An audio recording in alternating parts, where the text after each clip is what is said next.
C'est une route qui va quelque part, nous emmènera. Questa strada che va da qualche parte ci porterà.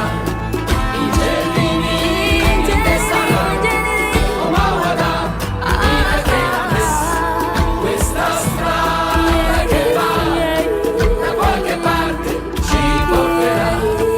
I giardini in testa o mawada ina che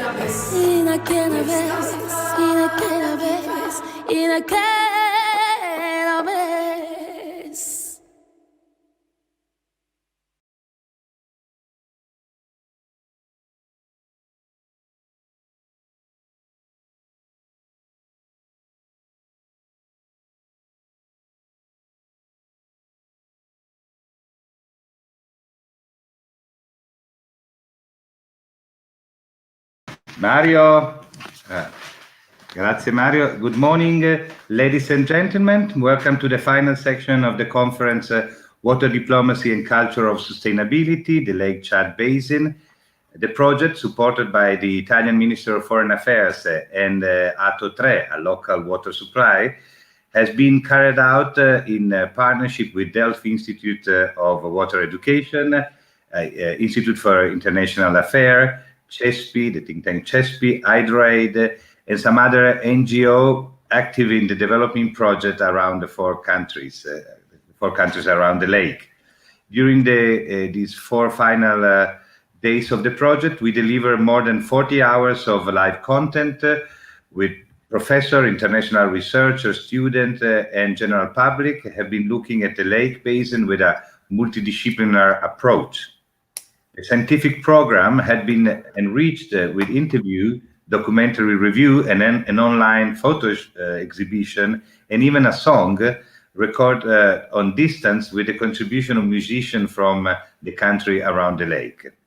All the material will be published on our website and will be the base for future initiatives to promote awareness on climate change and on the importance of water diplomacy for the future of our planet. After a brief summary of the outcomes of the work of this week, that will be delivered by our scientific coordinator and Delphi Institute for Water Education Director, Emanuele Fantini, this final round table will have the privilege to host Her Excellency Mariam Ali Moussa, Ambassador of Chad for Italy, speaking from Berlin, and His Excellency Giuseppe Mistretta, Director for the countries of Sub-Saharan Africa at the Ministry of Foreign Affairs and Cooperation Development, Francesca Di Mauro, Head of Unit Central Africa at the DG International Cooperation and Development of the European Commission, and the final remarks are our President, Renzo Rosso, former Ambassador of Italy in Ethiopia. The live session will be introduced with a video message from former Prime Minister and President of the European Commission, Romano Prodi, that will thanks for his contribution to this debate. Emanuele Fantini, the floor is yours. Thank you very much, Federico, and thanks to all the contributors to this long but exciting week. Just a matter of clarification, and I'm not the director of the Institute for Water Education in Delft. I'm a senior lecturer and researcher in the Water Governance Department. Who knows, maybe I will be promoted after such a long and exciting week of work and reflection around the Lake Chad. By looking at the Lake Chad, we've been reflecting on how we represent the link between water, society, and nature. And personally, it has been a very interesting week and reflection, and through which I've learned a lot. And we started the week by telling that we can think of representing the link between water security and society around the Lake Chad in two ways. The idea of representation carries two main meanings. The first meaning is, of course, representation as a description, as an explanation, or as a reproduction of the situation on the ground. And usually we associate this kind of representation to science, but also to the media, and of course also to art like music, video, or photography.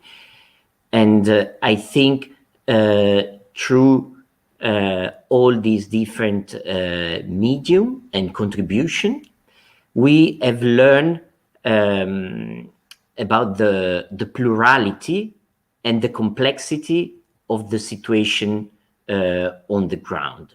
We've learned that there is not only one Lake Chad, but there are many Lake Chad, that the lake is expanding and retracting according to a cycle of the long term.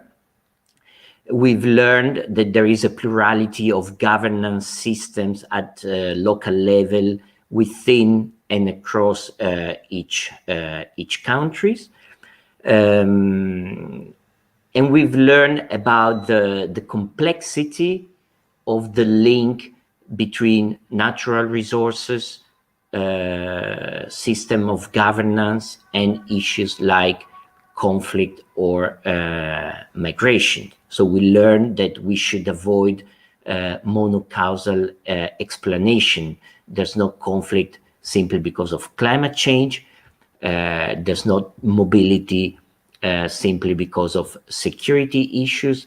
But there are social, cultural, natural facts that play and interplay at the same time. And this is the first way of representing Lake Chad, of representing the relation between nature, society. But there is also a second way of thinking about representation, which is representation as the political act of speaking on behalf of someone, of representing interest and actors involved in the context, in the situation. So, and this way of representing in terms of speaking on behalf of nature or speaking on behalf different people and groups in the Lake Chad is of course strictly connected to the first way that we the first meaning of representation. Because if we think and if we represent the crisis in the Lake Chad simply as a problem of a lake which is evaporating or shrinking, we tend to imagine and come up with solutions that are merely infrastructural. If we represent the issue only in military terms, in security terms, then the solution will be mostly military. So indeed, what we learned thinking about this second way of representing is the need for integration and coordination between different understanding of the situation, different way of interpreting and representing water, integration and coordination at different scales between local actors, between national elite, and between the international organizations that are involved in the region, and as well as integration and coordination between different sectors, between different initiatives that are tackling the problem from different perspectives. The infrastructure one, the rural development, promotion of gender equality, involvement of the youth, and so on. So, of course, while talking about representation, one of the key issue that was discussed was the involvement of the different institutions and the accountability of different institutions at different scale, the local one, the national one, and as well as the international scale. So I'm particularly glad that we can conclude such an exciting week with a conversation with representatives from different institutions, the Italian Ministry of Foreign Affairs, the representative of one of the state and government in the basin, the Chad, and also representative from the European Union and the international community. So I will now leave the floor to a video recorded message by former Prime Minister and President of the European Commission, Romano Prodi, who has been interested and involved in the Lake Chad Basin since several years, and later on we'll continue by listening to the point of view and of the other institutions that are joining today. So thank you very much, and thanks to all the people who have been following us this week, and to all the people that have contributed to such a rich and exciting week. Thank you.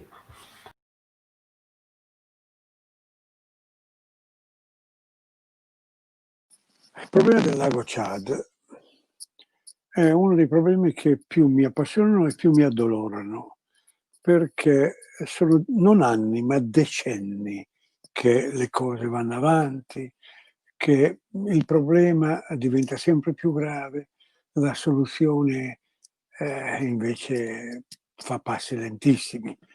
La Commissione del lago Chad, che era composta da tutti i paesi rivieraschi, quindi politicamente sana, cioè Nigeria, Niger, Chad, Camerun, va indietro al 1964.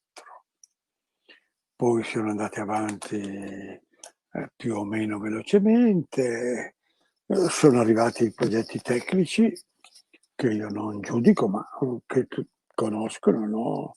Il famoso progetto Transacqua, cioè di prendere l'acqua dall'affluente Ubangi del fiume Congo, fare questo lungo investimento di canale che viene utilizzato economicamente in una parte perché è navigabile, nell'altra parte perché produce energia elettrica e in un'altra parte perché può dar luogo a un progetto di irrigazione. Quindi un progetto complesso che esige non solo una tecnologia abbastanza raffinata, ma mettere insieme diversi obiettivi e quindi esige una direzione politica. Non c'è da fare, una direzione politica, perché l'accordo tra i diversi paesi, il problema di salvaguardare l'ambiente e quindi di fare questo investimento rispettoso a tutti, non rubare l'acqua, ma prendere solo quella che è eccedente nel fiume Congo, che ha una dimensione colossale, e per cui per il lago Chad ne sarebbe necessario soltanto il 5%, quindi una dimensione abbastanza modesta, e poi portarla verso il lago Chad in modo da ricostruire l'ambiente e rendere possibile la vita di quelli che ci stanno attorno. Come vedete è un'operazione politicamente complessa.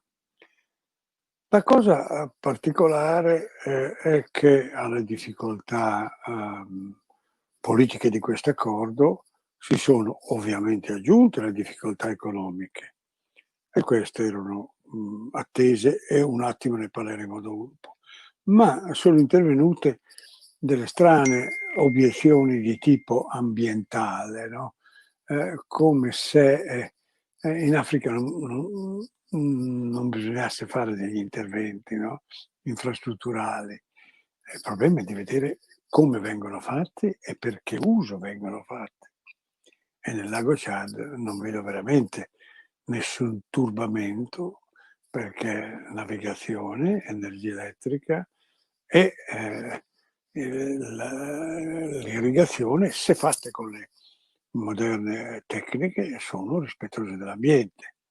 Anzi, qui bisogna c'è un altro problema politico, bisogna essere molto vigili perché è un'occasione per migliorare le tecniche di irrigazione.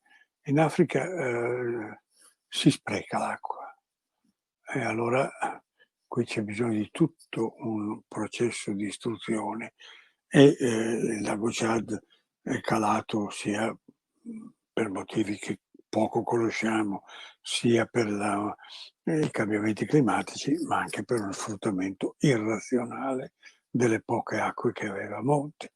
Quindi il progetto deve toccare tutte queste cose. E allora occorre un'autorità forte del lago Chad.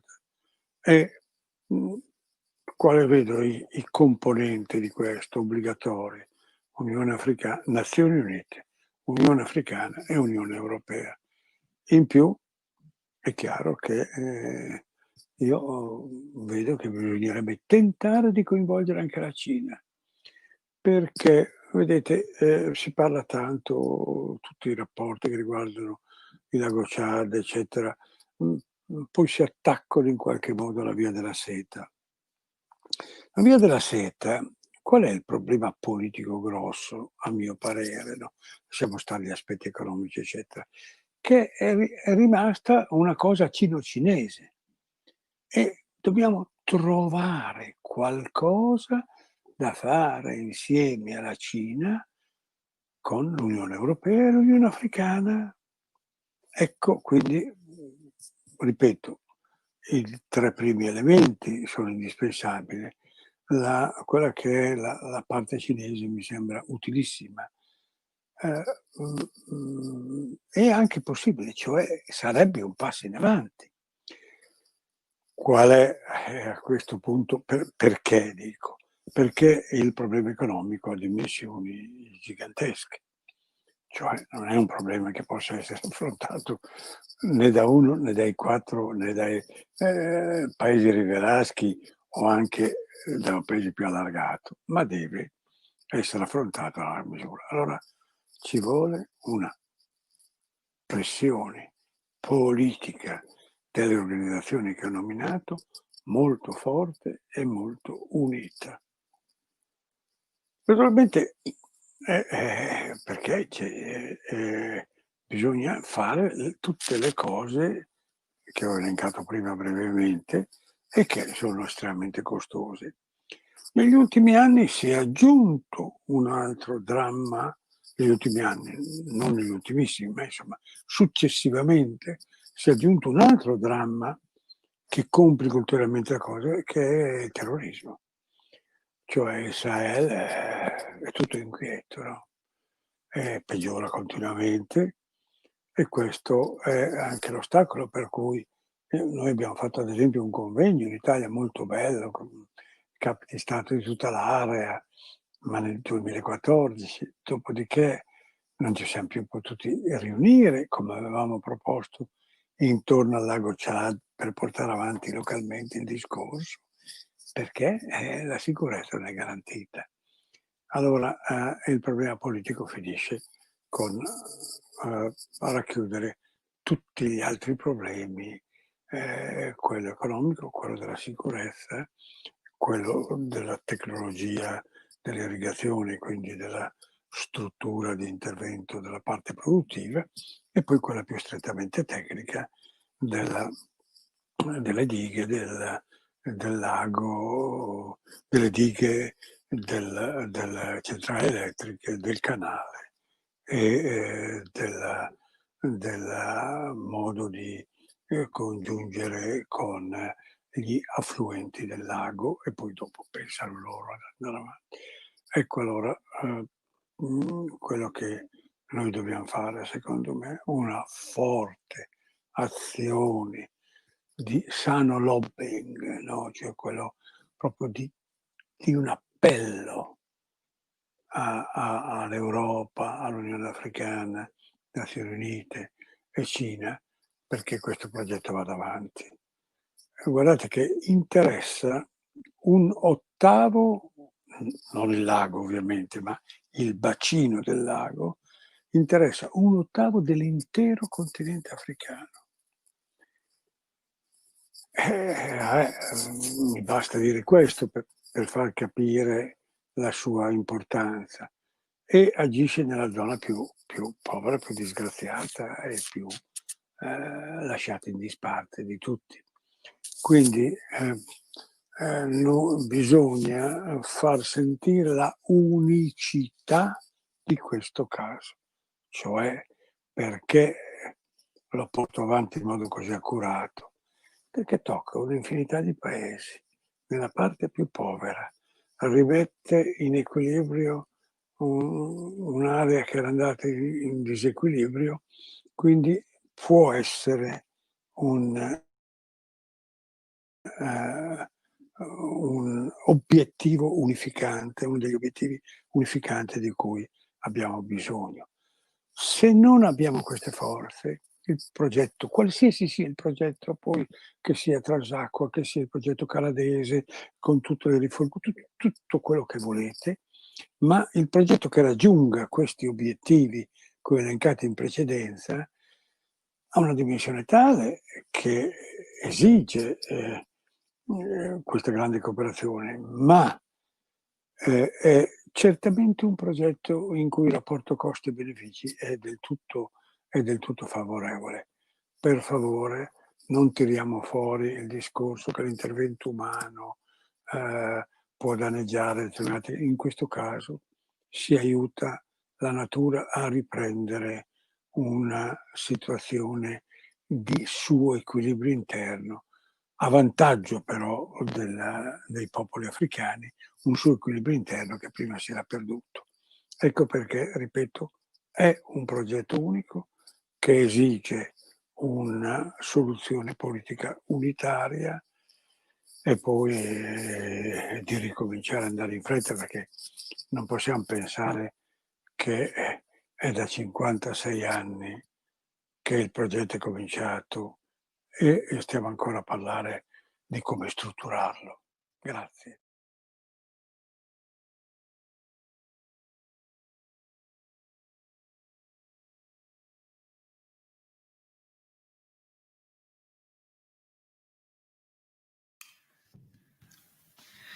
Thank you very much for the contribution that we heard from President Romano Prodi. It's very important when we speak about that. Recall a great alliance for the basin with the work of UN, with EU, with the African Union and the single state around the lake, and with all and many other stakeholders in order to overcome the problem as a sign of unity. We have the honor here to host the ambassador of Chad for Italy in Berlin, Excellency Mariam Ali Moussa. I don't know if you are online at the moment. Hello, welcome to this conference. I don't know if you prefer to speak in Italian, in English or in French. Why not in Italia? In French, please. In French. Then we of course, you are more than welcome to speak in French, and Emanuele Fantini will help us to summarize briefly what you said at the end of your intervention, and then we will translate it for the version that will be published online. Thank you very much. Okay. Ok, bonjour. Merci de m'avoir accordé la parole. J'aimerais d'abord saluer Monsieur l'ambassadeur Rousseau, président du Centre pour les études africaines, Monsieur Mistrata, le DG chargé du Sahel, des pays du Sahel en Afrique, Dr Fantini, le coordinateur scientifique du CSA, Docteur Dimori, chef de service chargé de l'Afrique centrale à la direction de la Commission internationale de développement de la Commission européenne, et tous les autres qui nous suivent. J'ai suivi avec grand intérêt et plaisir la vidéo de tout à l'heure du ex-président Monsieur Prodi, et c'est vraiment éloquent. Et le résumé de tout ce qui s'est passé dans la semaine prouve à suffisance l'importance de ce sujet. Je voulais vous remercier pour l'invitation et la tenue de ces différentes séries de réunions pendant la semaine sur des thèmes aussi importants et pertinents les uns que les autres. Malgré les difficultés que nous impose le Covid-19, mes autres collègues des 3 autres pays autour du lac Tchad, peut-être leur calendrier ne les a pas permis de venir assister. Et moi, je ne peux pas me permettre, malgré mon calendrier aussi chargé, de ne pas assister à une telle réunion sur un sujet aussi intéressant sur le lac Tchad, qui contribue aussi à la renommée de mon pays sur le plan international en portant son nom. Tous les sujets étaient pertinents. Le lac Tchad, j'en connais quelque chose parce que à un moment donné de mon enfance, j'ai vécu là-bas. J'habitais dans une maison qui faisait peut-être à 10 mètres du bord du lac Tchad, à Bol. Aujourd'hui, il y a 2 ans, j'étais partie. Je me suis arrêtée devant la maison, je ne voyais pas de l'eau. Le lac Tchad s'est rétréci il est aujourd'hui à moins de 10% de sa superficie habituelle. Et pour ce qui nous concerne aujourd'hui, le dialogue diplomatique, je peux dire qu'il s'impose partout et pour tous. Des sujets relatifs à notre monde contemporain, je me demande que serons-nous aujourd'hui sans le dialogue diplomatique et politique entre nos États et nos institutions internationales et régionales. Pour le lac Tchad, qui fait vivre les populations de 4 pays, plus celles d'autres pays en Afrique et dans le monde entier, à travers ses innombrables et diverses ressources. L'ex-président vient de le dire tout à l'heure, c'est un lac, c'est un bassin qui concerne et qui intéresse toute la communauté internationale. Les 4 pays limitrophes, l'Union africaine, l'Union européenne et même les Nations unies doivent prendre à cœur la destination du bassin du lac Tchad. Pourquoi? À cause de ce qu'il représente pour nous tous et surtout, ces dernières années, de ces phénomènes nouveaux qu'est l'insécurité créée par la nébuleuse secte Boko Haram. Tout le monde est concerné aujourd'hui et un dialogue diplomatique et même politique est indispensable pour arriver à redonner à ce grand lac sa lettre de noblesse. Vous savez autant que moi, nous ne pouvons pas entamer un développement, nous ne pouvons pas parler de croissance, de développement sans paix et sécurité. Aujourd'hui, la nébuleuse secte Boko Haram, met en mal la quiétude de toute la population autour du bassin du lac Tchad. Je veux dire la communauté internationale dans son ensemble.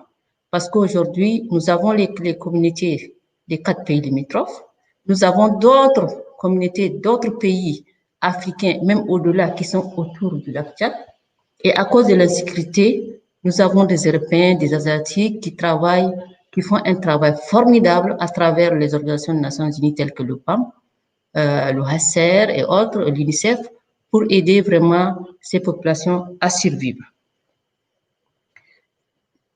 Et le message que j'ai à lancer à la communauté internationale, tout en la remerciant pour les efforts consentis et les moyens déployés pour ramener la quiétude autour de ce bassin, je lui demande d'explorer aussi d'autres moyens afin de combattre l'insécurité surtout, afin que la paix et la sécurité prennent place dans ces bassins du lac Tchad, car nous ne pouvons, comme je disais tout à l'heure, parler de développement sans sécurité et paix.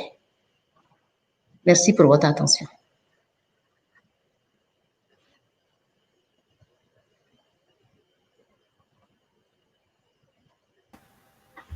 Merci, Madame l'ambassadrice.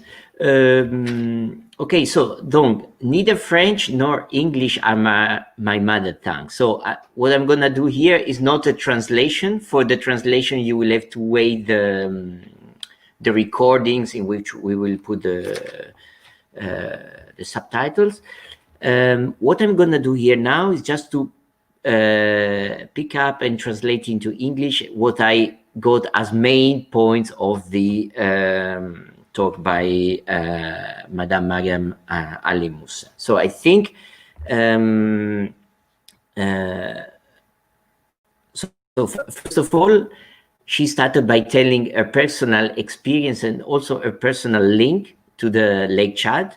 Her home used to be 10 meters from the lake, but then when she got back to home a few years later, she couldn't see the water anymore because indeed the lake had shrunk. So and I would like to thank also because also these tell us the way many people are deeply and personally connected to that lake. But at the same time, it's not just an individual personal connection. It's also something, the Lake Chad as a basin is something that should be of interest and concern of all the international community. And that's why I think the second point was a call for diplomatic dialogue, acknowledging the importance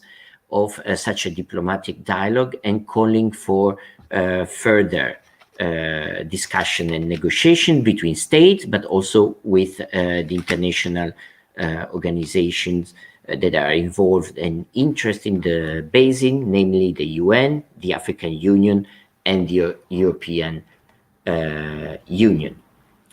And I think that the two main points that should be the object of such a diplomatic dialogue are indeed the problem, the environmental problem related to the lake, but also the security issues related to terrorism, because as said several times by Madame l'ambassadrice, we cannot speak about development without peace and security.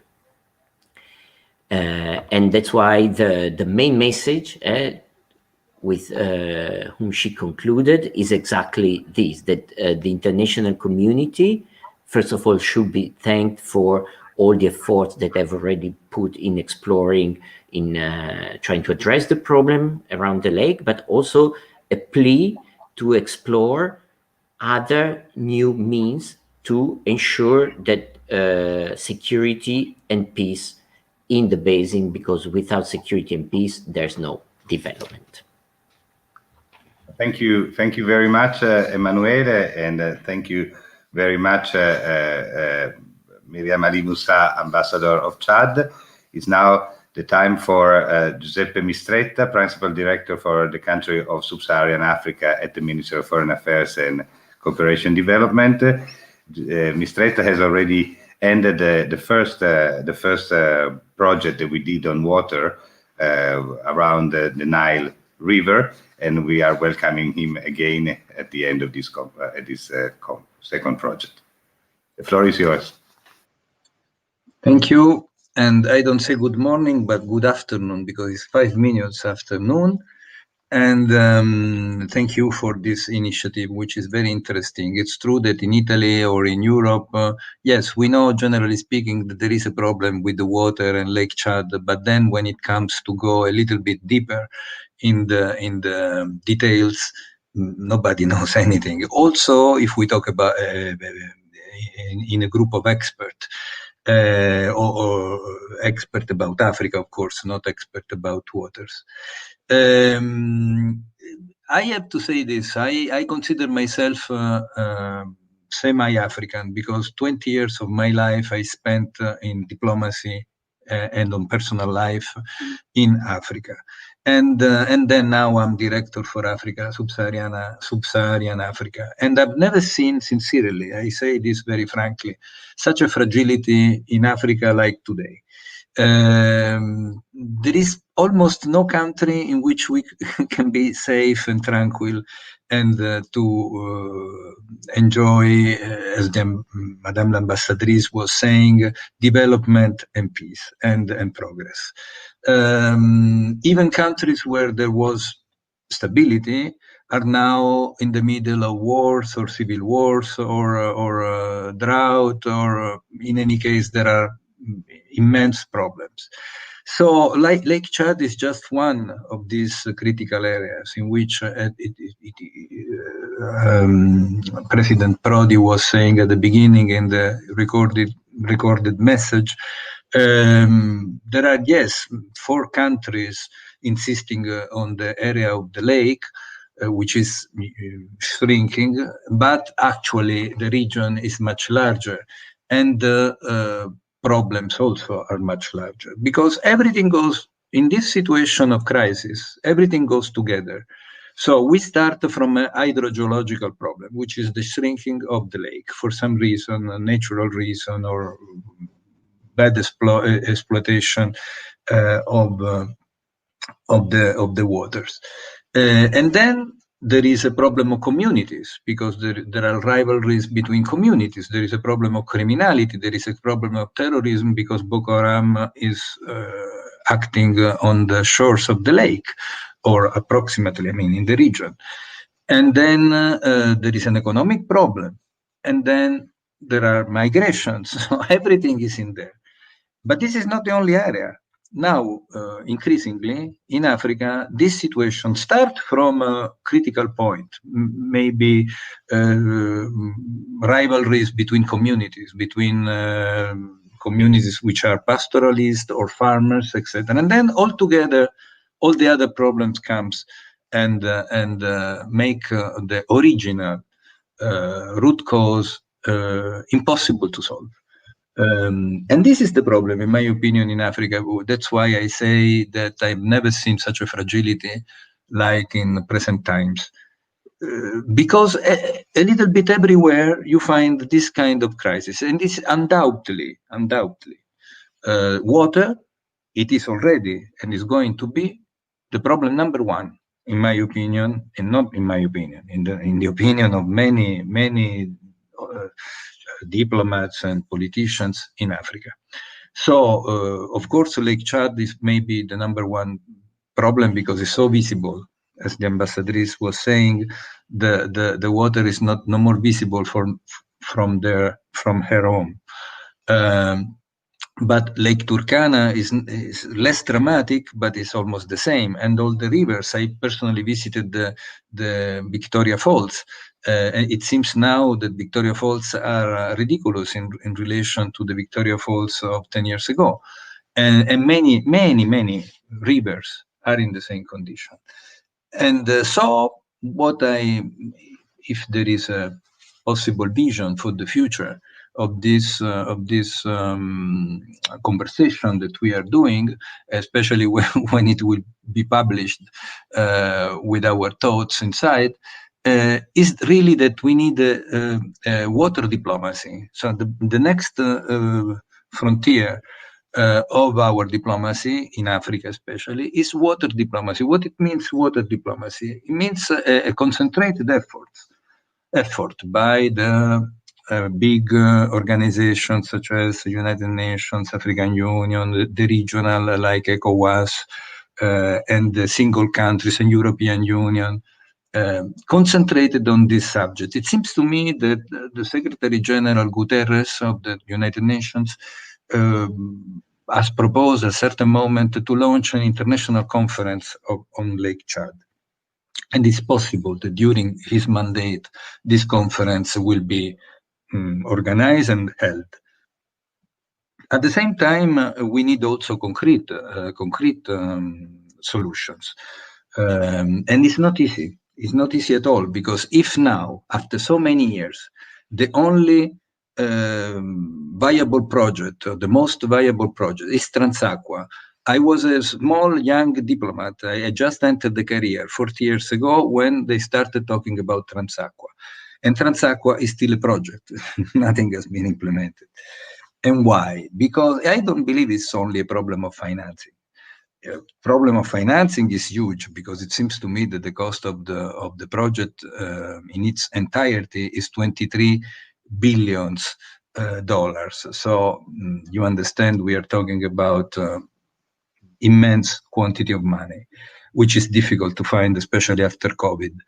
But it's also a political one, because in any case, if you build all this fantastic channel with the ports and with electricity stations and with railways or whatever around, but it means many fallout under the security point of view, because you have to guarantee the security of the river, of the water, of the channel, of the railway, of the port. And we know that now in Africa, all these infrastructure are very fragile. And especially in that area, because the area should belong to Democratic Republic of Congo, République Centrafricaine, etc., plus the four main countries around the lake. So it's really a huge problem, which is huge as much as the dam problem, the big dam in Ethiopia, which is creating tension with Egypt and Sudan, especially with Egypt, or with every other big infrastructure problem, because a project, because every big infrastructural problem provokes a political problem in this moment between states, between communities, among communities, and especially with the protectionists for the environmental protection, etc. So I would stop here because, sincerely, of course, I don't have the solution. The only solution is to launch a water diplomacy, which has at its core, the core business of this diplomacy should be really concentrate on the future of rivers, lake, basins, all this natural richness that unfortunately are shrinking and are provoking tensions between state, communities, regions, ethnic groups, and provoke also terrorism and criminality. So it's a very big, that concerns all of us. It's not just a question of Lake Chad or the countries around. It concerns all of us, because we are beyond the Mediterranean, the first country after the sea. So, okay, thank you. Thank you a lot for having me in this conversation, and I will listen to the next speakers. Thank you a lot. Thank you. Thank you, Ambassador Mistretta. Thank you for recalling us the title of our project, Water Diplomacy, as a solution or as a possible future. So we will hope to work together with the ministry also in the future. It's now time for the intervention of Francesca Di Mauro, Head of Central Africa at DG International Cooperation Development and the European Commission. Thank you very much for joining us. I see that you have the microphone off, but I'm okay. Hope you can.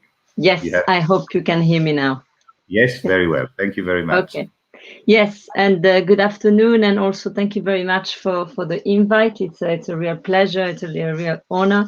I know that you've seen maybe perhaps the little recording, so the idea is really not that I repeat what we were saying before in the recording. And I'm jumping in a little bit in the discussion. I've heard the ambassador. I've heard Ambassador Mistretta, and I have to say I concur a lot with what was said. Perhaps, I mean, so if you allow me just a few reflection, a bit in the similar direction, in the sense to say that Lake Chad is really a concentrate of the multiple crisis factors that we can see. Also, maybe just to let you know that as a child, I was there. My father is actually an engineer. So when we talk about Transaqua, I think I asked him already, and I mean, indeed, this is a project, a chimera that has been there for many years. And yes, at the time it was already discussed many years ago. So maybe just indeed to say that Lake Chad is really a concentrate of dimension, crisis dimension. I think it was very rightly mentioned, the security dimension with the Boko Haram, which has an impact, of course, on displacement, and this has an impact on livelihood of the population around the Lake Chad, and that brings, of course, more, discontent, and of course, unemployment, no jobs, and this also, of course, has further, let's say, chain reaction vis-a-vis radicalization and so on. So that really, gives you the idea that this is really a vicious circle. I would also say that there's another dimension, which is really a bit of a governance crisis, more in the sense of the state presence, or perhaps the state absence, around the Lake Chad, which perhaps can be a bit different between Chad, where, of course, the capital, N'Djamena, is very close to the lake, but for Nigeria, for Niger, and for Cameroon, the capital is very far. So, to the deployment of state presence around the Lake Chad it's a bit different. And the fact that maybe for years, the services, the basic social services, have not been provided by the state, this can have an impact on again alienation and radicalization and so on. What maybe I just want to say, what has EU been doing, in all this, in this area, European Union as institution, but of course also together with the member state. Maybe just to recall that really since 2014 we have injected quite a massive amount of funds, into the Lake Chad. We are really adding up to more than 700 million euros in the area. And what we try to do is indeed to do both an integrated response, so meaning we don't just deal with the security dimension. Of course, we need to bring security, we need to bring a military response, which we are supporting with the multinational joint task force. We are supporting police and gendarmerie around the lake also to step up the security response. But we very much think that it should be integrated with the resilience response vis-a-vis the community. So bringing back agriculture, livelihood, jobs, and so on, and social services. And then the other approach that we try to use, and I think that was also mentioned by the previous speaker, is really the nexus, the humanitarian peace development nexus. So of course, as the European Union, as Commission, we have all the tools at our disposal. We have a DG ECHO, which brings the humanitarian emergency response first. Then we can come in with some stabilization funds that we use with what we call the FPI, the foreign policy instrument. And then, of course, we also combine it with development funds under the development, so DigiDevco, which is where I work. But we really have to, we work very closely together, and we try to coordinate very strongly among us to make sure that we deliver impact. Maybe lessons learned. I don't want to be too long, but lessons learned of our intervention. Over all these years, I think one lesson that we've learned is that local ownership, perhaps this has come up in your discussion, is really important in terms of making a dent, to this governance crisis that I mentioned before. You really need to build the trust between the population and either the security forces or even the local administration that perhaps, as I said, was not there before. So you really need to build that strong ownership. An aspect of local ownership that we try to really build is with the governors. So, as I mentioned, I think also in the interview, the governors of the regions around the Lake Chad, we really try to promote a dialogue among them, because they are really the closest, let's say, political actors in the area that can take action. And so if they can coordinate a bit better the response, it can be more effective. So the role of the governors, I think it's quite important. Another issue is, of course, issue of coordination. Perhaps you've seen over these various days that there are a lot of actors around the Lake Chad, European Union, its member states, the UN, NGOs, and so on, and of course the local partners. And so we need to have a body, somebody that can really coordinate all these actors. And of course, the ideal one would be the Lake Chad Basin Commission, which with whom we step up. We have a dialogue with them. Possibly, it needs to be strengthened in terms of capacity, but it would be important that the Lake Chad Basin Commission, remains a little bit the focus of that.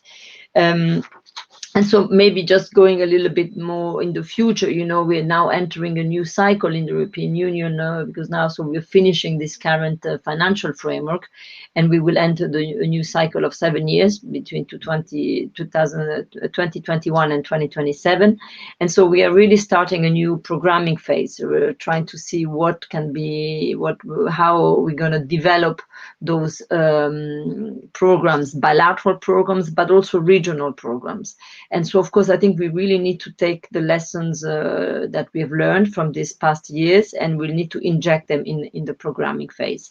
As you may have heard or know, we are launched now the revision of the Sahel strategy, which covers other countries, but it does cover, Chad and Niger that are part of the Lake Chad. So that the main issue there is really how to step up a little bit our political dialogue and also the issue of governance to make sure that human rights are respected, that international humanitarian law is respected around these areas.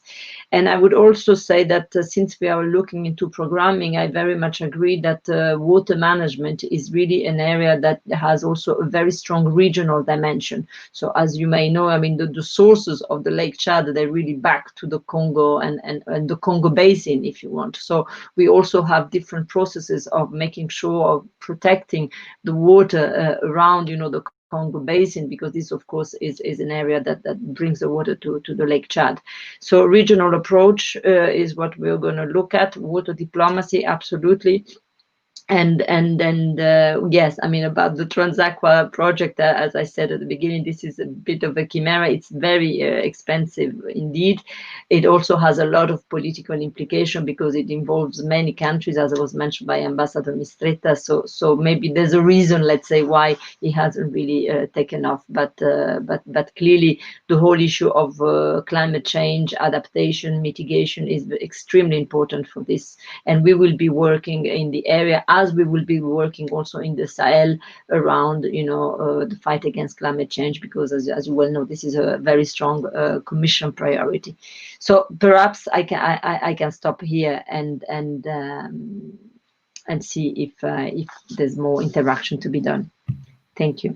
Thank you very much, Francesca Di Mauro, for your intervention. You can also watch an interview that we recorded, and it's published on the website and on the YouTube channel with some more information about how EU is working in the area. And it's now the time for our president, Renzo Rosso, that I don't see in. Yes, that I see now. Yes, I'm trying to activate. For a final conclusion about this whole talk and roundtable today, and about the project as a whole. And thank you very much, our president. Thank you very much, Director. We have finally reached the end of 4 days of a quite interesting and intense debate on the problems of Lake Chad. The situation of Lake Chad is referred to as a critical situation for a number of reasons, as you have seen. First of all, the consequences of the visible shrinking of the lake surface, within a few decades has lost as much as 90% of its surface. Reduction that is undoubtedly dramatic, but which some scholars nevertheless consider to be recurrent in the long terms, therefore not in need of extraordinary intervention as the mega projects that have been mentioned. However, as some interventions have pointed out, it is true that the extraordinary increase in population in the whole area has created a demand that does not appear sustainable in the current conditions, and that requires some sort of solution.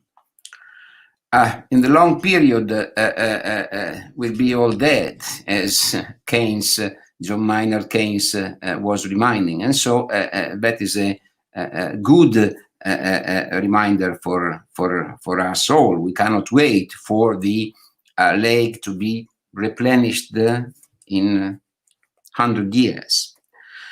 The complexity of the situation around the Lake Chad is, of course, accentuated by the phenomenon of displacement and migrations, which has increased in relation to the changing balance of the ecosystem and in relation to the insecurity that has spread around the lake. We are all aware of the terrorist activities of groups like Boko Haram.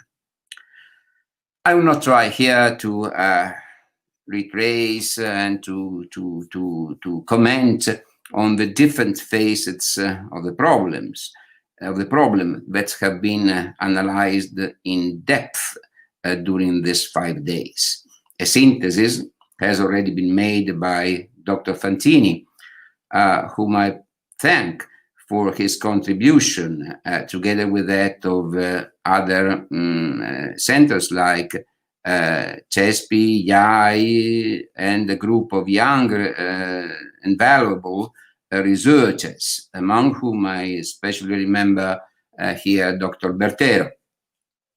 I would like to thank all the speakers, especially Ambassador Mistretta, and Professor Prodi, who offered us an interesting contribution based on his very specific knowledge of African problems and problems of the Lake Chad in particular, because I remember that together with the foundation he presides over, he organized already some years ago an important conference on the problems of Lake Chad. Unfortunately, that unfortunately was not followed with something that was already foreseen, but is a conference in the region itself and with all the possible participants in solutions to the problem of the Lake Chad.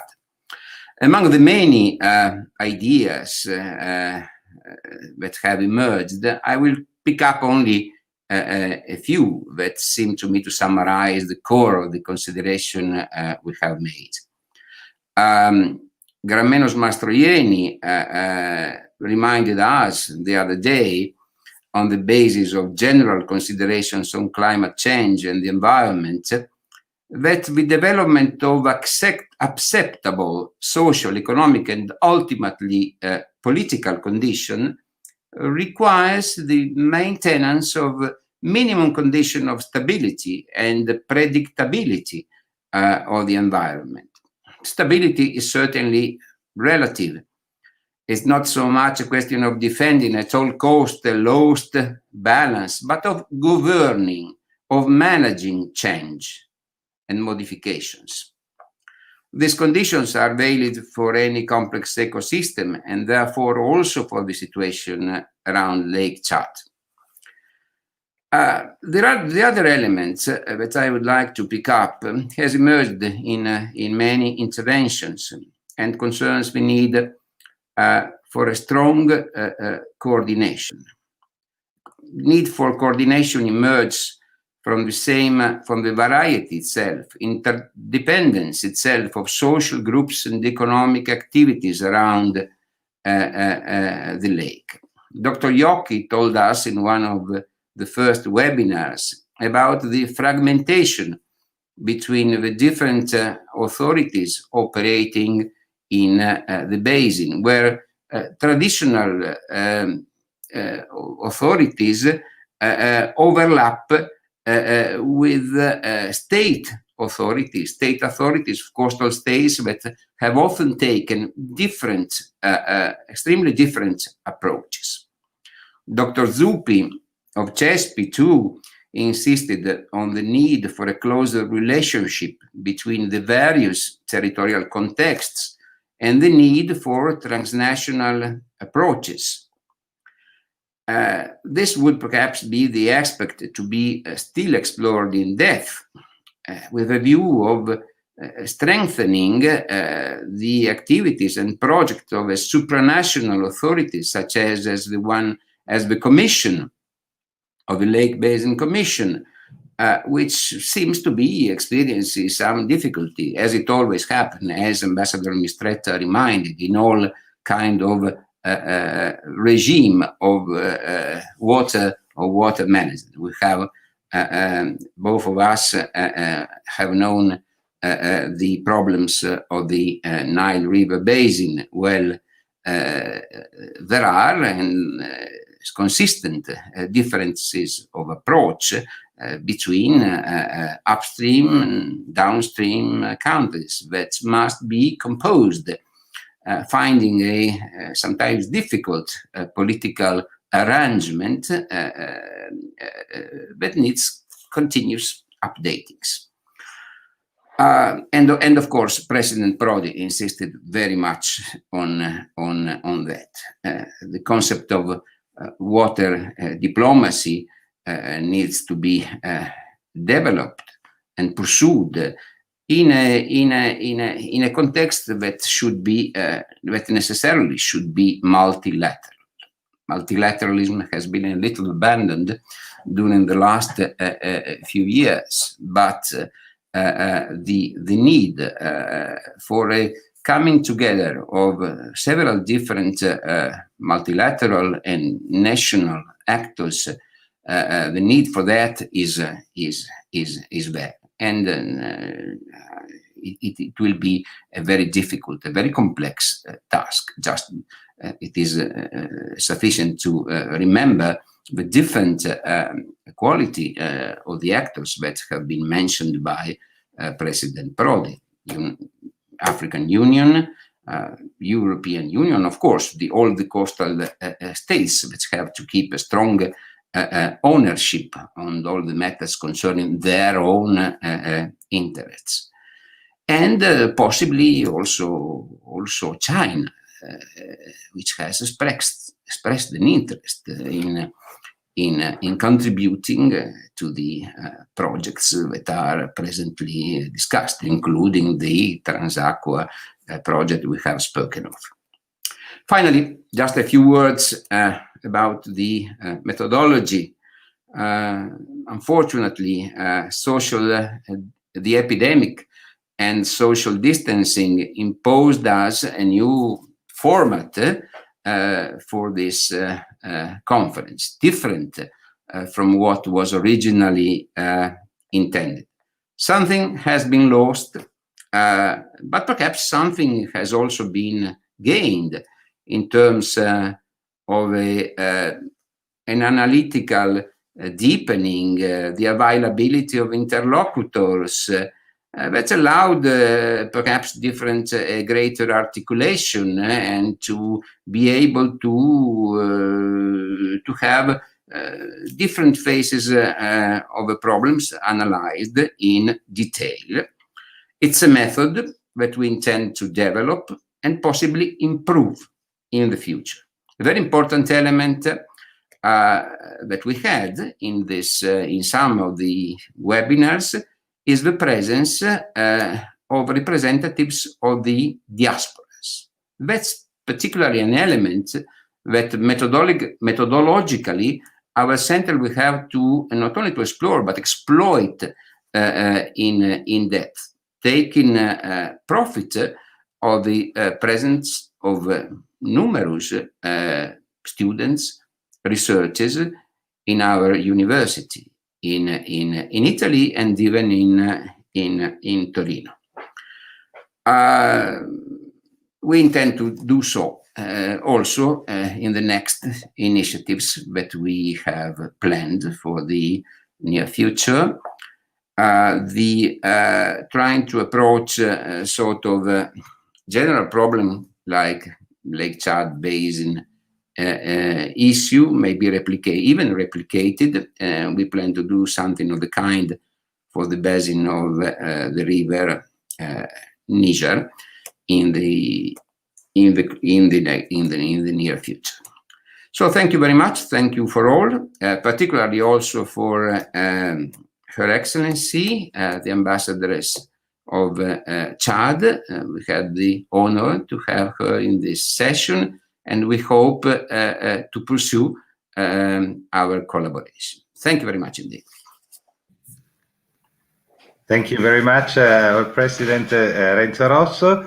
I would like now to invite Emanuele Fantini just to tell us the last word from the scientific coordinator, and then we will invite each one of the roundtable to listen to the final song of the project that will follow after your remarks.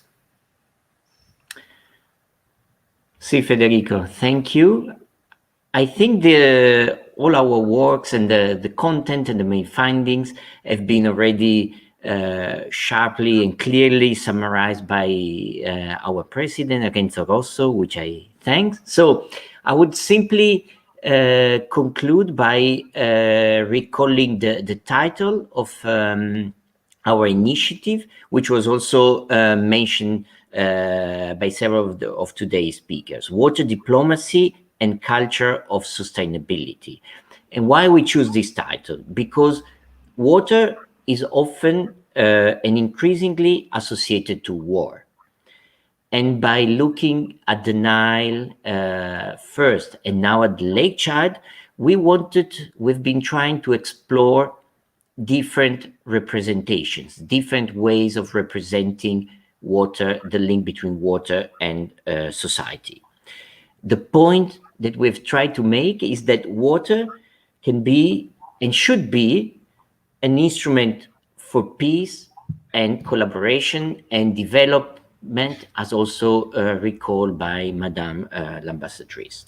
And I'm glad that we also have representatives from the European Union, because indeed, as we discussed also in the webinar of Wednesday, as European, I think when it comes to natural resources and conflict, we have perhaps not a solution, but at least a story to share, and which is the story of the European community, a community of countries, of states that after a big disaster in terms of security, stability. I'm thinking about the war, First and Second World War. After such a disaster, they managed to create and kick off an unprecedented period of peace, prosperity, and development for an entire continent by pulling together the resources that used to trigger conflict and war. So, and I think this is perhaps not a solution, but indeed a story that we need to share and promote to allow us to represent in a different way the link between natural resources and issues of conflict or collaboration and cooperation. So we know it's a difficult challenge, but I think it's also an exciting project, representing water as an instrument of peace instead of war. It's a scientific project, it's a political project, and indeed I think it's also an aesthetic project. So I'm very glad to all the artists that contributed to this week, and I'm very glad and happy to conclude with the song that has been the soundtrack for our week, because indeed I think this song, at least to me, convey the idea and elicit emotions about also the strength, the dreams, the aspiration of the people that live around the Lake Chad. So we've been discussing a lot of problems, but I think what art and what music can bring in are the emotions to elicit a positive change. So thank you very much to all the guests, all today's guests, and all the people that contributed to such an exciting and enriching week. Okay, thank you very much. Thank you. Goodbye. See you next time, please. Au revoir, madame. Au revoir. Bye. Grazie Au revoir, Francesco, merci. arrivederci, buonasera a tutti. Bye bye.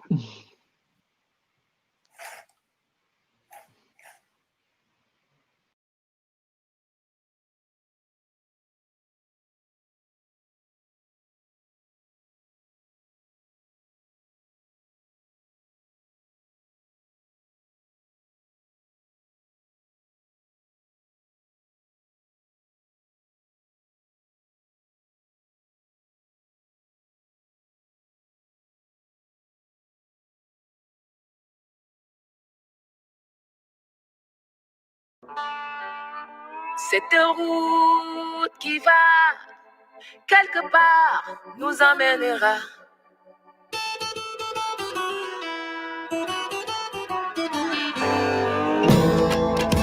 Malib kini yes iye ki malib mana mankundi Bisaya man bubabis mununchel Bisaya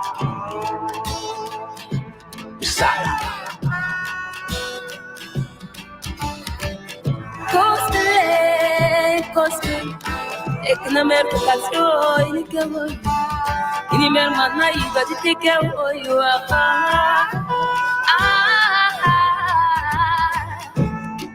Grazie ai piedi che abbiamo e per questo ci muoviamo. Grazie gambe che abbiamo e per questo che ci spostiamo. Per conoscere e viaggiare, per scappare o per affari, per amore o lavorare, per curiosità o per mangiare. Questa strada che va da qualche parte ci porterà. Questa strada che va da qualche parte ci porterà. Arriveremo in città e poi la fatica alla fine se ne andrà. Arriveremo in città e poi la paura scomparirà. Una festa sì, festa si farà, festa dei colori e si canterà. Una festa sì, festa si farà, musica e rumori e si ballerà.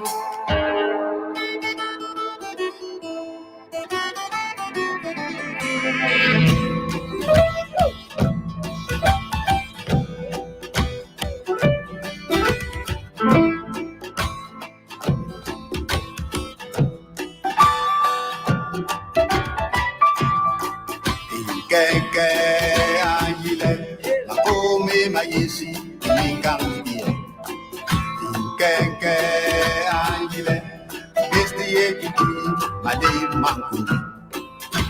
mangu nani mana mape di makene diri ne bisu malib mangu nani mana mape inari nyori ngodi agati lindu nagani nili bigatelebi to body mwambo bagate bisu bigawabe bigatelebi to body mwambo bagate bisu.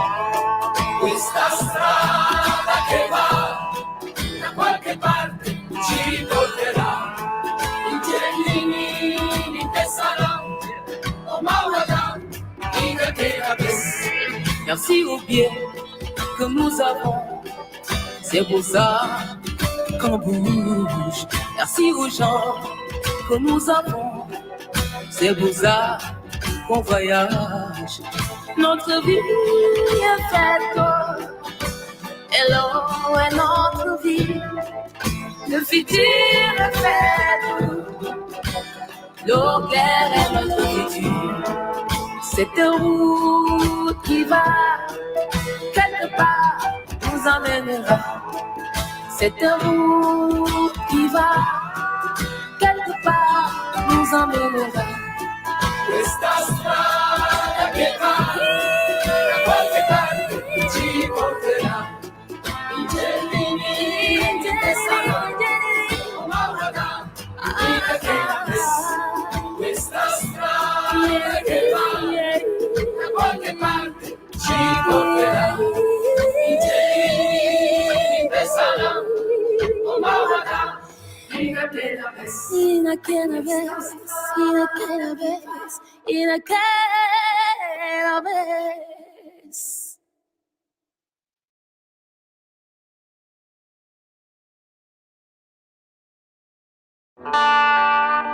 C'est une route qui va quelque part nous emmènera. Questa strada che va da qualche parte ci porterà. I giardini di Tessano, Maurada, questa strada che va da qualche parte ci porterà. I giardini di Tessano, Maurada, in a piena vez. In a piena vez, in a piena vez, in a piena